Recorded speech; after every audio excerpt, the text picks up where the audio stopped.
Creation of a Space Marine. They shall be my finest warriors, these men who give themselves to me. Like clay, I shall mold them, and in the furnace of war forge them. They will be of iron will and steely muscle. They are my bulwark against the terror. They are the defenders of humanity. They are my Space Marines, and they shall know no fear.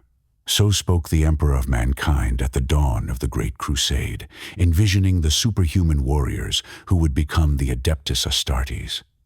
In the grim darkness of the far future, such heroes are not born, but made, forged by agonizing trials, genecraft, and sacred indoctrination.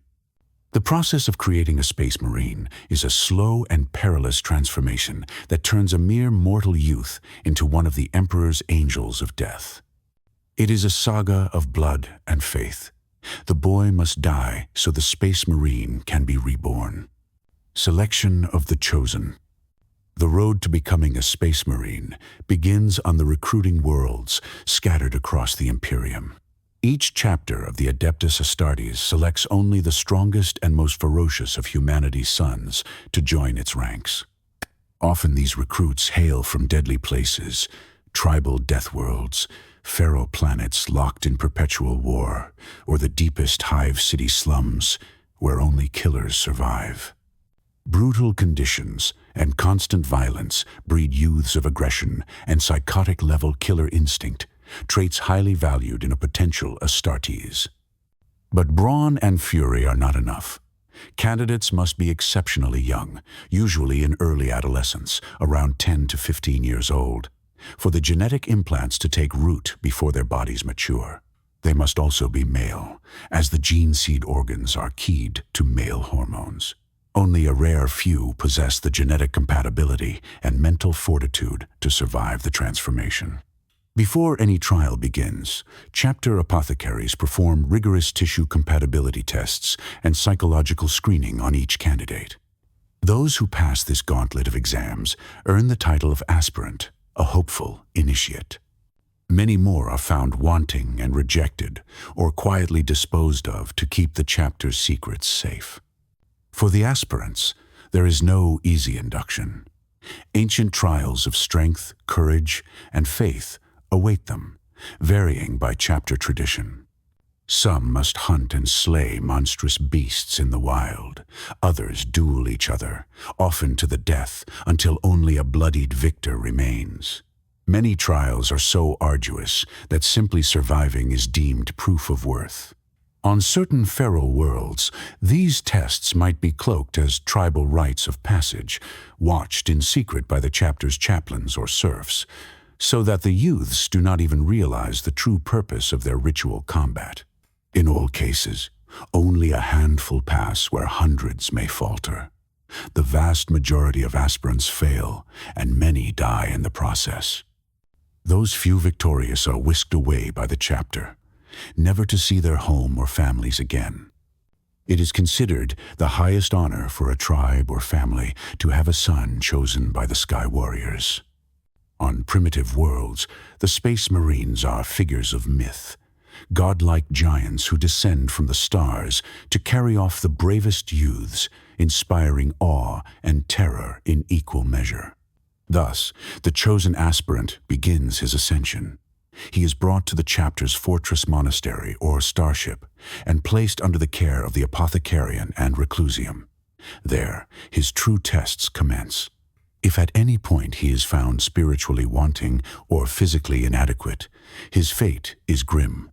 A failed aspirant might be mind-wiped and shackled into servitude as a mindless cyborg servitor, or forever toil as a chapter serf in menial obscurity. The chapter's secrets allow no simply returning home. For those deemed worthy, however, the aspirant now becomes a neophyte, a trainee Space Marine, and the sacred work of rebuilding his very flesh and soul begins. The core of the Astartes transformation lies in the implantation of the gene seed, the Emperor's genetic legacy harvested from the chapter's Primarch. A Space Marine does not arise from ordinary growth or training, but from 19 distinct bioengineered organs implanted into his body. each one unlocking extraordinary powers. These gene seed implants reshape the neophyte over years, pushing him beyond human limitations. The recruit's body is literally remade, bones stretched and reinforced with steel, hard growths, muscles swollen to brute strength, and new senses and capabilities awakening within. The implants work in concert. Many only function when others are present, and so the sequence and integrity of each organ is closely monitored. A failure or mutation in one organ can cascade into deadly complications in others. The chapter's apothecaries oversee this delicate process, for each implant is a life or death surgery that carries the chapter's future on its scalpel's edge. Over the course of the neophyte's development, typically between ages 12 and 18, the apothecaries will surgically introduce each gene seed organ in turn. Phase 1 is the simplest, the secondary heart. This fist-sized second heart is grafted into the chest to act as a backup pump and booster for the original. It can kick in to keep a Marine alive if his primary heart is damaged, and can also accelerate blood flow on command, granting bursts of oxygen and endurance beyond a normal human's limits. With two hearts beating, a space marine becomes remarkably hard to kill. Next comes the osmodula, phase 2, a small tubular gland wired into the endocrine system. Over years, it releases potent hormones that cause the skeleton to reinforce and grow. The neophyte's bones enlarge and thicken dramatically, their calcium matrix absorbing ceramic compounds from a controlled diet. Ribs spread and fuse into a solid plate-like cage, shielding the vital organs in a way nature never intended.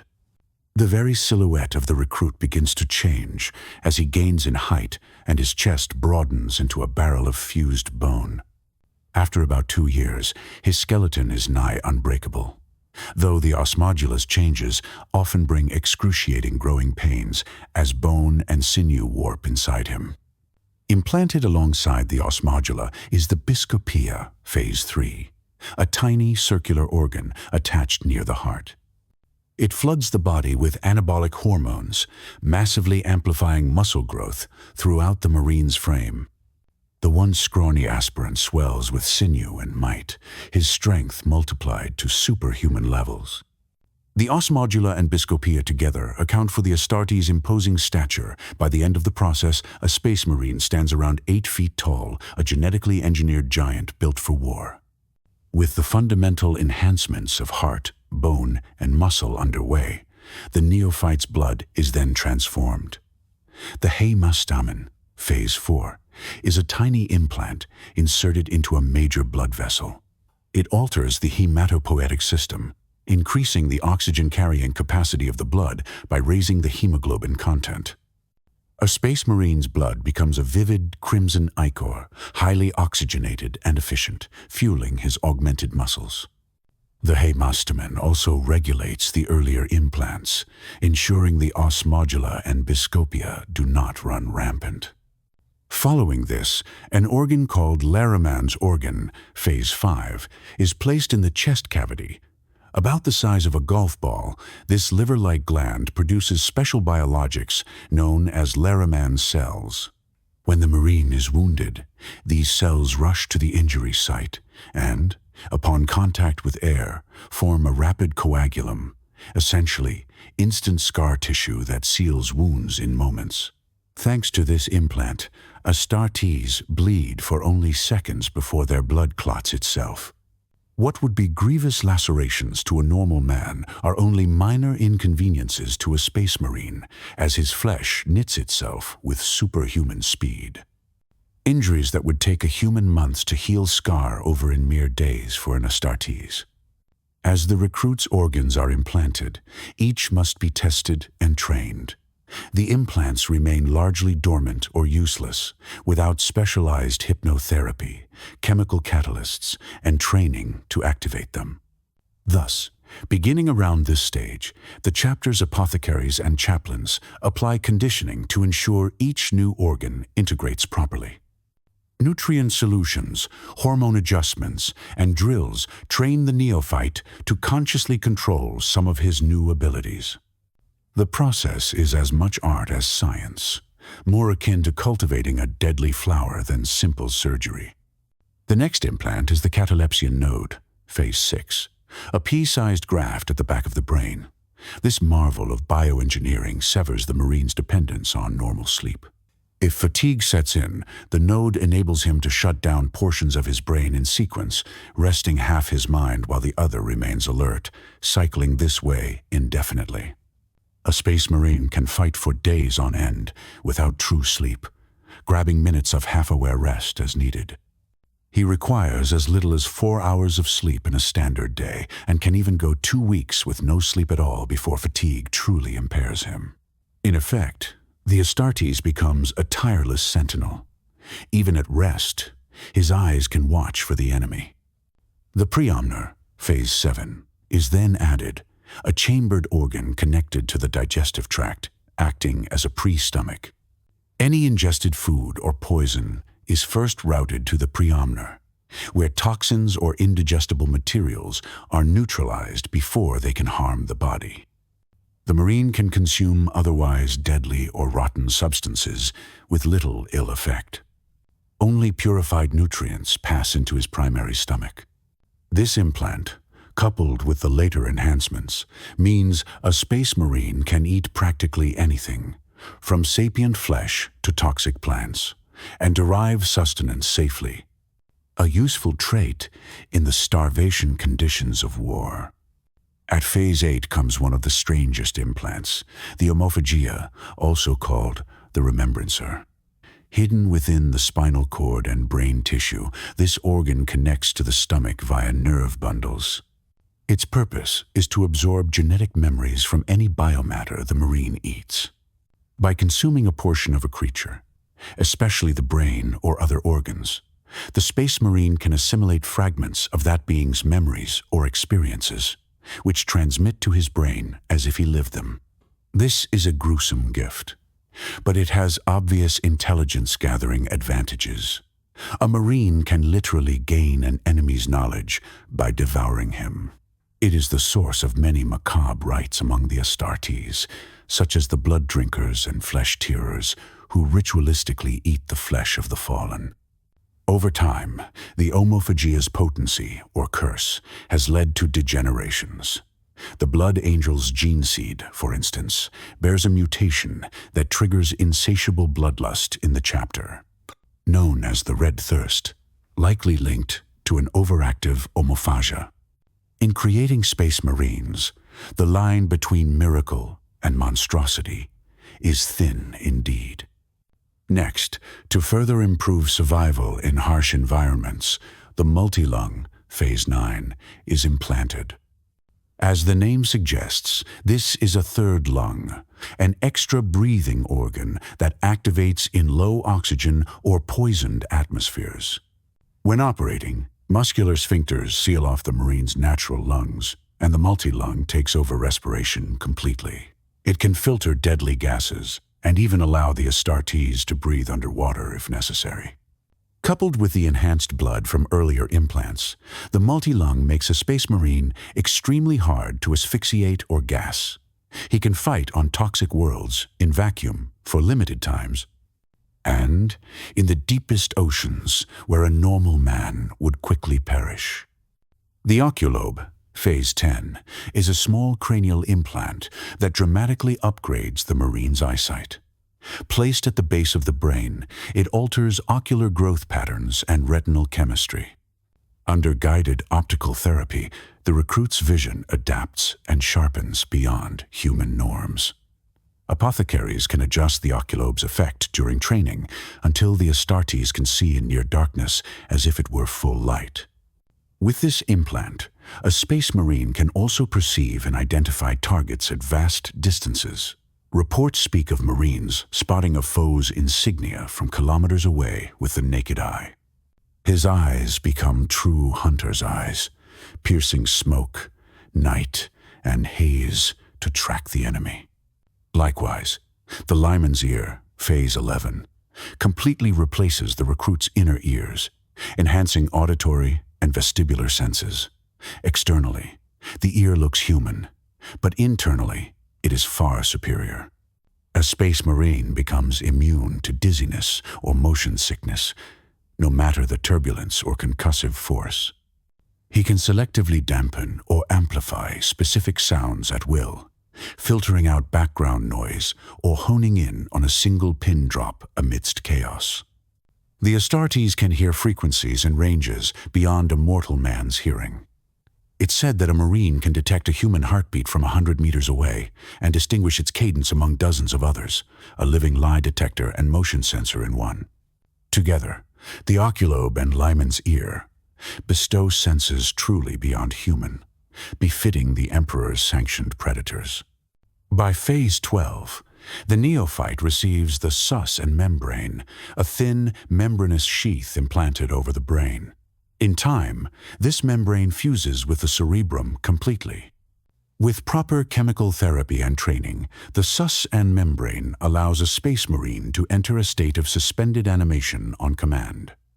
The Marine can induce a death-like coma, either willingly or as an automatic reaction to extreme trauma, in which his vital functions slow to a crawl.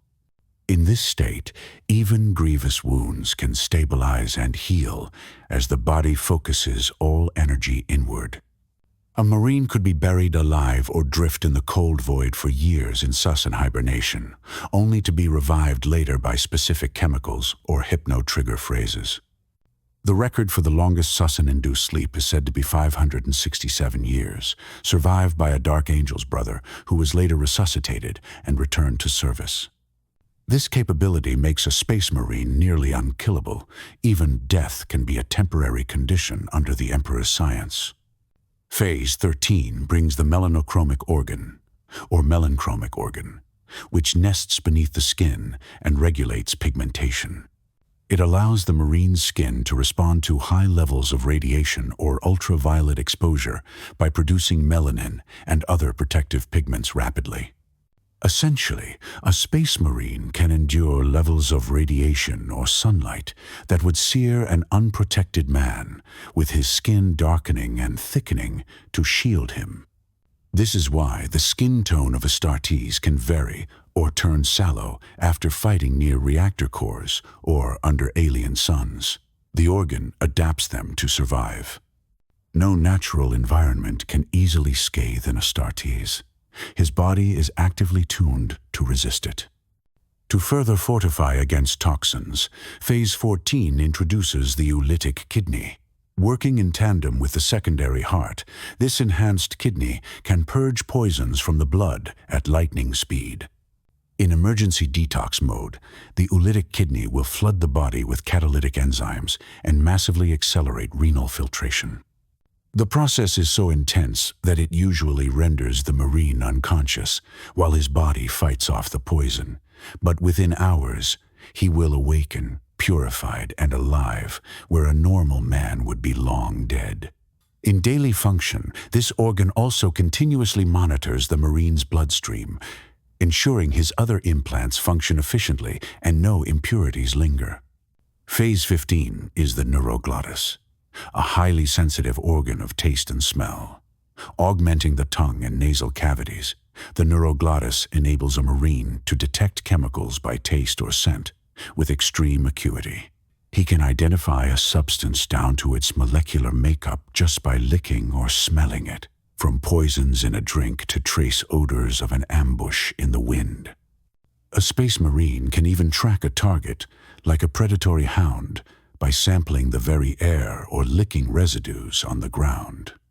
Enhanced by this organ, his sense of taste becomes so sharp that even fine distinctions in food and drink are amplified, an odd side effect, making an Astartes one of the galaxy's most discerning wine tasters. Not that many indulge in such pleasures.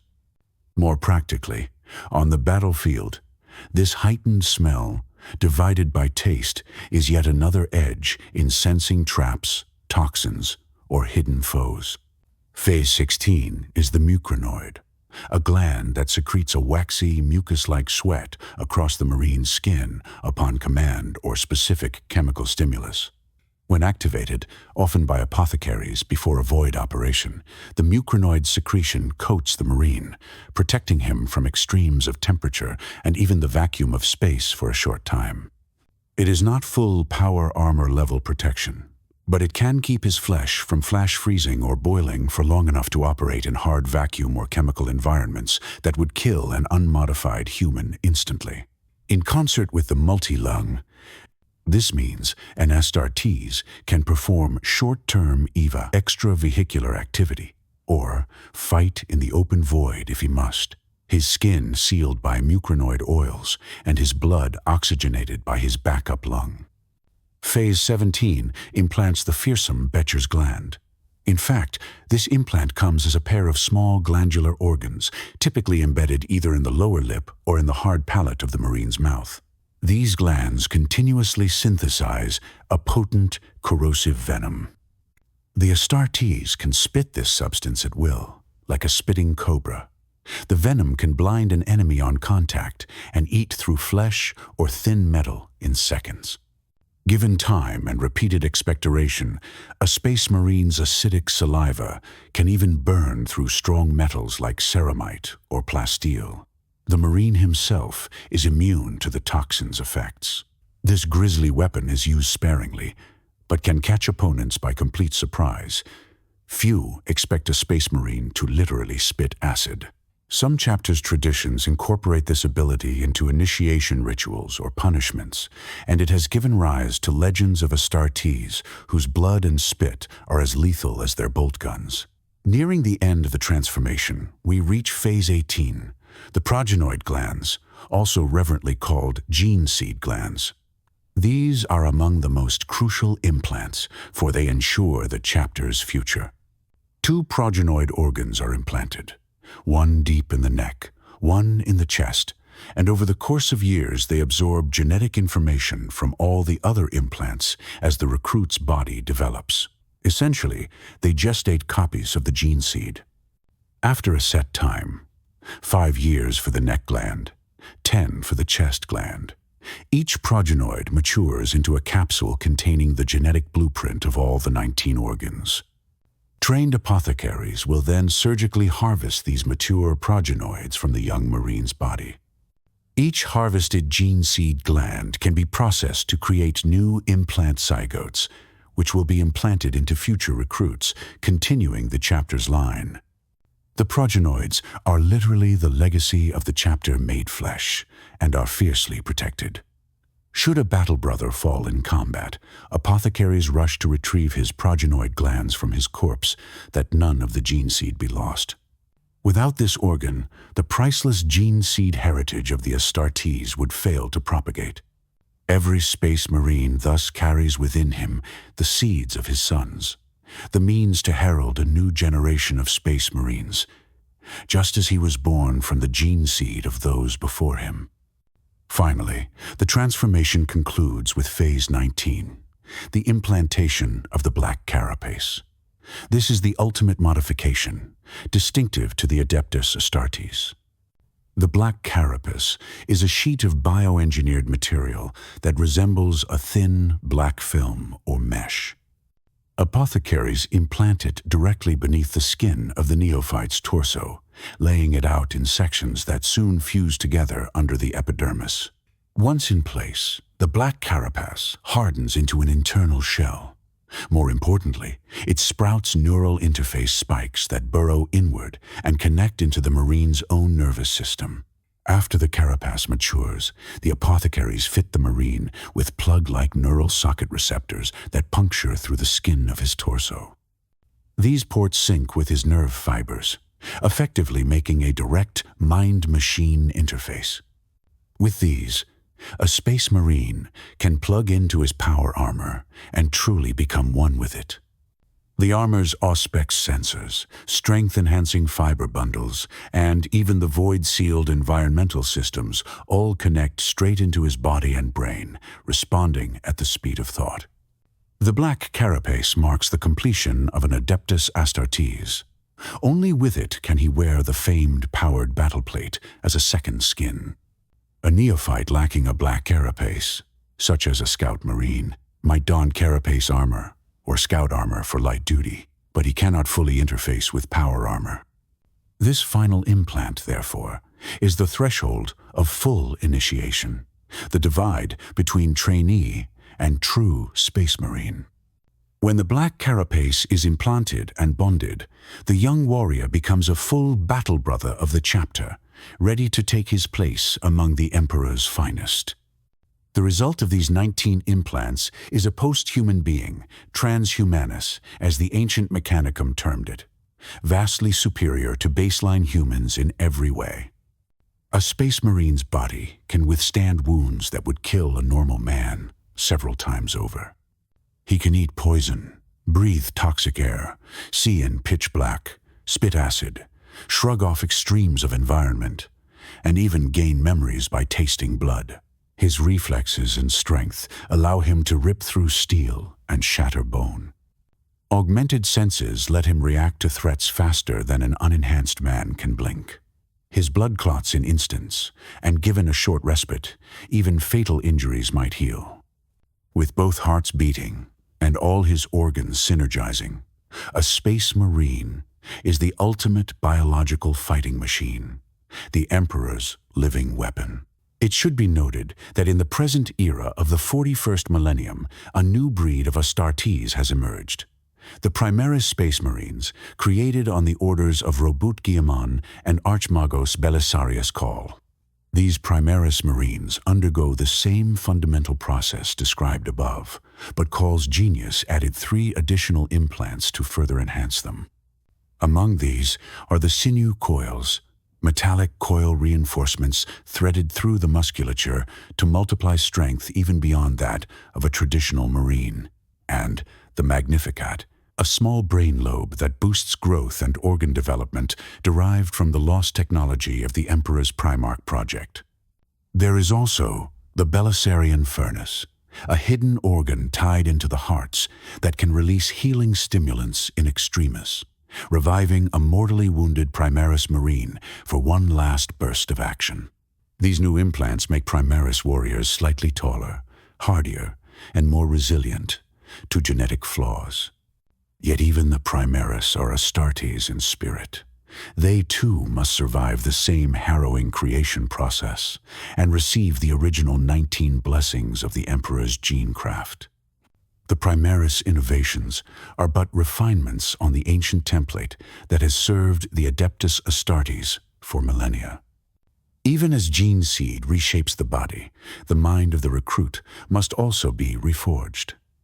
Without mental conditioning, an Astartes is incomplete. His new strength would lack direction, and his human weaknesses could yet betray him. Thus, throughout the implantation phase, the neophyte is subjected to rigorous psycho-indoctrination and hypnotherapy. In the harsh legends of the chapter, this is often described as purging the boy of doubt and fear, and instilling in him absolute loyalty and hatred for the enemies of man. Chaplains and specialist psychodoctrinal servitors conduct what is known as hypno-indoctrination, a process of implanting knowledge and mental conditioning directly into the recruit's subconscious.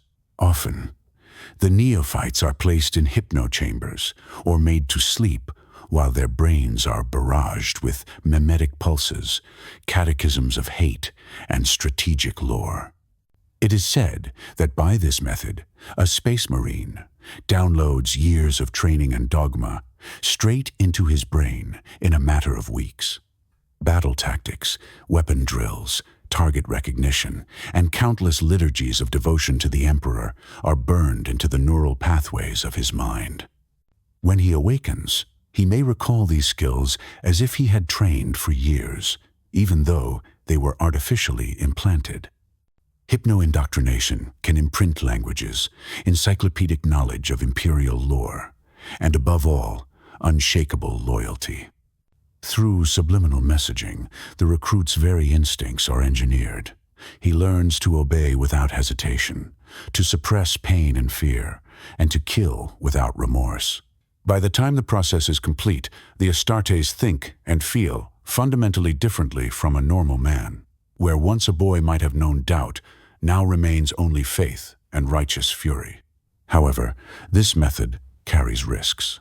During the Horus Heresy, it was found that overuse of hypno-conditioning could dull a marine's spontaneity and creativity in battle. The legions who relied on mass-produced hypno-indoctrinated recruits, the inductee discovered some became almost robotic in mindset, their neural tissue scarred by the process. In the modern chapters, therefore, hypnotherapy is used in balance with conventional training. The neophytes still spend countless hours drilling with live weapons, practicing squad tactics in the field, and honing their bodies through physical trial. The difference is that much of their book learning and technical instruction can be accelerated by the hypno-implants. Nothing replaces real combat experience. Thus, chapters temper mimetic learning with live exercises and wars fought alongside veteran battle brothers as mentors. The role of the chaplains in this transformation cannot be overstated. These black-armored warrior priests are the spiritual guardians of the chapter, and they take charge of molding the recruit's soul.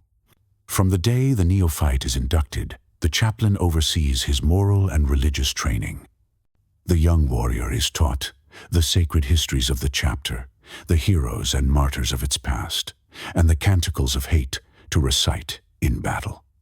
Each chapter has its own cult and creed, and the chaplain ensures the neophyte is utterly devoted to it. Through fiery sermons in the reclusium and private counseling, the chaplain fanatically instills the values of honor, obedience, and contempt for the heretic and alien. Any flicker of doubt or heresy is ruthlessly stamped out. The chaplains also lead or observe many of the rites that the neophyte must undergo as he earns his place.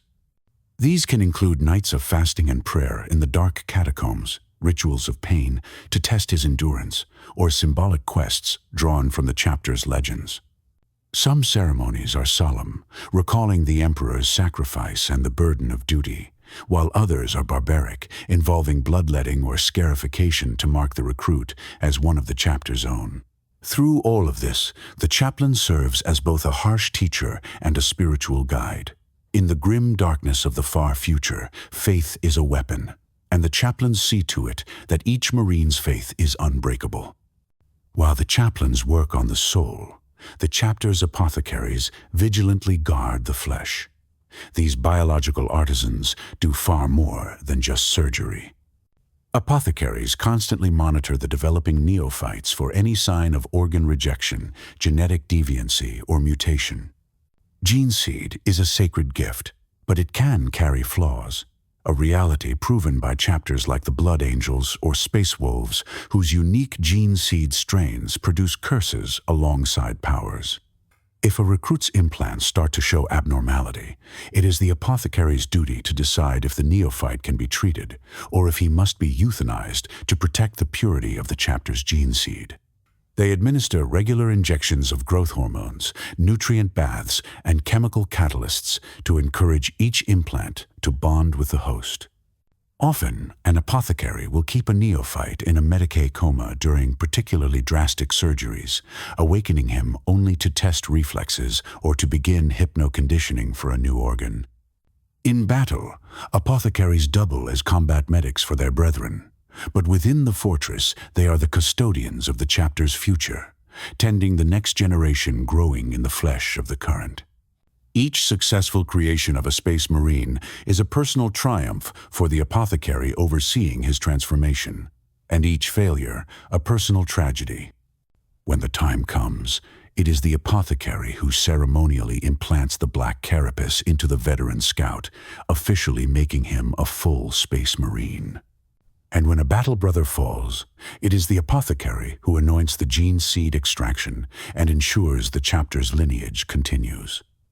In many chapters, these duties are revered as holy rites, with the apothecary intoning prayers to the emperor as he works, steel tools in one hand and sacred unguents in the other. The transformation of body and mind takes several years of constant effort. During this time, the neophyte is not kept in a vat or cell. He is out in the field, training and fighting to prove his worth. Many chapters assign their neophytes to the Scout Company, where, under supervision, they undertake missions of reconnaissance, skirmishing, and irregular warfare against the chapter's foes. Clad in lighter armor and armed with sniper rifles or combat blades, these Scout Marines test their new abilities in battle, even as the last implants take root. This is a final, brutal schooling in survival and combat. Veteran sergeants evaluate the scouts constantly. Only when a neophyte has received the Black Carapace and shown the necessary skill and discipline will he be welcomed into a full battle company as an initiate, often ceremonially receiving his power armor and bolter at that time. It is not uncommon for some neophytes to die in action as scouts. The chapter views it as weeding out those who might not have the luck or skill for the rigors of a full Space Marine's role. Those that survive these live-fire trials emerge as hardened warriors, scarred but tempered by experience. At last comes the day of ascension. A recruit who has survived implantation, conditioning, and scout training stands on the threshold of brotherhood. The chapter gathers to induct him in a sacred ceremony. In the Hall of Honors, or the chapel, before the assembled veterans and beneath the gaze of the chapter's Primarch statue, the chaplain leads the neophyte in the oath of initiation. The exact words differ by chapter, but always they swear eternal loyalty to the Emperor, to their chapter, and to humanity. The neophyte's name is often cast aside or altered, symbolizing that he is a new man, reforged in body and soul. He recites litanies of hatred against the alien, the mutant, the heretic. He vows to hold duty above all, to accept any order without question, and to know no fear in the face of the Emperor's enemies. As he speaks, chaplains anoint him with sacred oils and mark his armor with the imperial aquila and the chapter's sigils. The assembled battle brothers chant paeans to the Emperor. It is as much a religious rite as a graduation. When the chaplain finally pronounces the ancient words, "Welcome, battle brother," the transformation is complete. The boy who was is gone. A Space Marine stands in his place. From this point forward, the new battle brother joins the company and squad to which he is assigned. He will spend decades, even centuries, honing his prowess further through war, unending. Yet, even in his first campaign, he is a formidable asset. No longer human, he is transhuman, a superhuman instrument of war. Clad in ceramite power armor and armed with the bolt gun, he goes to battle as mankind's champion. The common soldiers of the Imperial Guard look up at these giants in awe and terror, often whispering that they are angels or demigods made flesh. And indeed, to the average citizen, a Space Marine is an almost mythical figure, towering, implacable, and utterly without fear. The new battle brother must learn to balance this fearsome identity with the knowledge of why he was created, not to rule, but to defend. Some Space Marines grow aloof from those they protect, seeing mere mortals as weak and insignificant. Others, the wisest among them, recall that their very existence is an act of sacrifice by the Emperor for humanity's sake, and so they temper pride with duty. In the final calculation, the making of a Space Marine is a costly, grueling endeavor.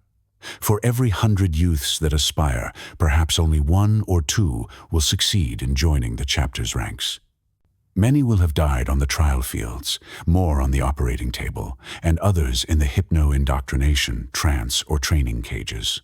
But those who emerge are no longer truly men. They are something far more. Each newly forged Astartes carries the genetic heritage of the Emperor himself in his veins, a spark of the Primarch's divine essence reborn. In exchange, he has surrendered his former life, his human frailties, and any chance of an ordinary existence.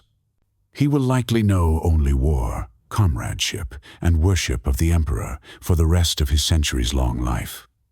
Thus is the Adeptus Astartes made, with blood and gene seed, with indoctrination and devotion. It is a process both scientific and ritualistic, equal parts laboratory surgery and religious sacrament.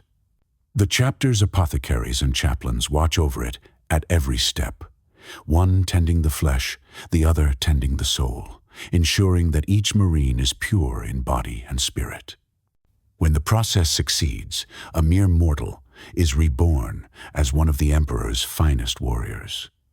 Standing with bolter in hand and power armor thundering, the Space Marine is a figure of awe, the living embodiment of the Emperor's will. As the Imperium's enemies have learned to their despair over 10,000 years, there are few things in the galaxy as terrifying as a Space Marine who has completed the journey from man to Superman. From the trials of youth to the crucible of gene forging and faith, a legend is crafted, an angel of death to defend humanity without fear and without pity.